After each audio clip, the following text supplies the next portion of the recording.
أربعين حسيني يا أبا عبد الله.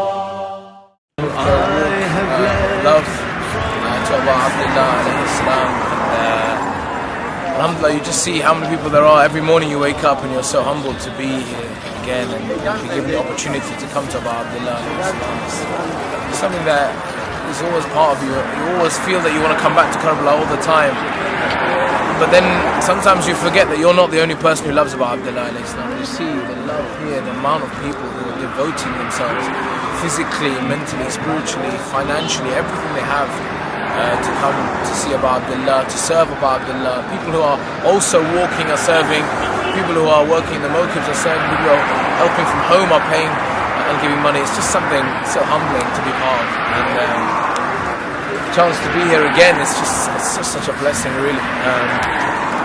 The thing about this walk that is so amazing is you see so many denominations and people from different places around the world, all driven by the love of Abu Abdullah, all wanting to be with him, but all wanting to be with each other, hugging each other, holding each other, helping each other get through. It's something beautiful.